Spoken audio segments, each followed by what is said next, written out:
வணக்கம் அன்புக்குரிய தோழர்களே. நான் விருதுநகர் மண்டல துணை செயலாளர் ஆறுமுக சக்திவேல்.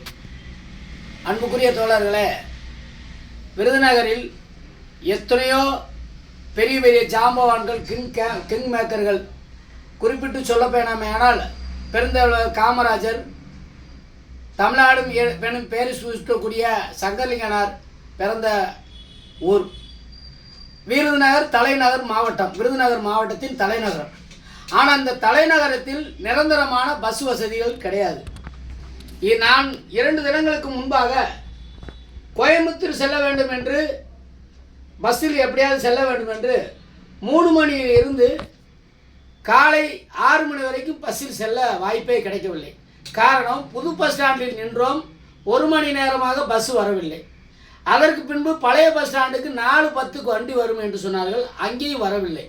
அதற்கு பிறகு பிஆர் செட்டுக்கு எழுத்தாப்பிடணும், அதுக்கு பிறகு அங்கேயே 6:15க்கு வண்டி வந்துச்சு. அப்போ நான் ஒரு சாமானிய ஒரு மக்கள் எவ்வளோ சிரமப்படுறான்னு பாருங்கள். எல்லாருமே விருதுநகர் தலைநகரம், மாவட்டத்தின் தலைநகரம். ஆனால் இங்கேருந்து திடீர்னு ஒரு மதுரைக்கோ திருநெல்வேலிக்கோ கன்னியாகுமரிக்கோ எங்கேயுமே போகிறதுக்கு ஒரு பஸ் வசதி வாய்ப்பு ஏற்படுத்தி கொடுக்கவே இல்லை. ஆனால் இதெல்லாம் ஏற்படுத்தி கொடுக்காம எல்லாருமே இதுக்கு மீறி விருதுநகரில் வாழக்கூடியது யாராவது கூட இருக்கட்டும், கருத்து சொன்னால் நான் ஏற்றுக்கிறேன். ஒரு எம்பி இருக்கிறாங்க, 2 அமைச்சர்கள் இந்த விருதுநகரில் இருக்கிறோம், ஒரு எம்எல்ஏ இருக்காங்க. ஏன் இதுக்கு மட்டும் யாருமே முனைப்பு காட்டுவதில்லை? விருதுநகர் மக்கள் ரொம்ப சிரமப்படுறாங்க. நீங்கள் நினைக்கிற மாதிரி அதாவது ஒரு பைபாஸில் நின்று பிஆர் செட்டுக்கு எழுத்து நின்று அந்த பஸ்ஸில் ஏறுவதற்கு அவங்களுக்கு உயிரை பணைய வச்சு தான் ஏறுறாங்க. அதுவும் பாலத்தோட இறக்கம் பிஆர் செட்டுக்கிட்ட.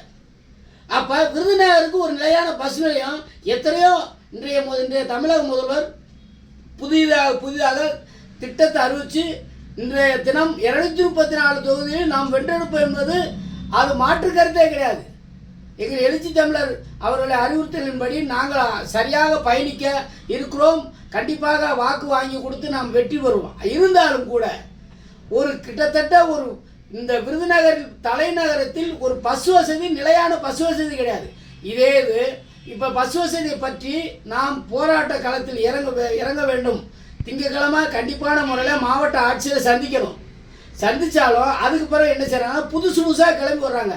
ஒருத்தங்க புது பஸ் ஸ்டாண்டு இயக்கணும் அப்படின்னு சொல்கிறாங்க. சரி, புது பஸ் ஸ்டாண்டு இயக்கிங்களா, அங்கேயாவது பஸ் வருமானா அங்கே வரல. சரி, மீனாமிய பங்களா இயக்கணும், ரைட்டு, அங்கேயாவது வருமானா அங்கேயும் வரல. அப்போ அந்த போராட்ட காலத்தில் இருக்கிறவங்க எல்லாருமே அன்றாடம் சாமானிய மக்களுடைய நிலையை கொஞ்சம் சிந்திச்சு பாருங்கள். கண்டிப்பான முறையில் சமூகமாக விருதுநகர் பெருந்தலைவர் காமராஜர் ஐயா மேலே அக்கறை உண்டு, சங்கரலிங்கனார் ஐயா மேலே அக்கறை உண்டு. அதே மாதிரி விருதுநகரில் பார்த்தீங்கன்னா விருதுநகர் மாவட்டம் இருக்கங்குடி மாரியம்மன் கோயில், மகாலிங்கம் கோயில் அதிகமான மக்கள் வரக்கூடிய ஒரு பெரிய மாவட்டம். அப்படிப்பட்ட மாவட்டத்துக்கு விருதுநகர் நிலையான பஸ் வசதி, நிலையான பஸ் நிலையம், மக்கள் அவதிப்படுறாங்கிறது ஒரு பெரிய ஒரு மன வருத்தம்.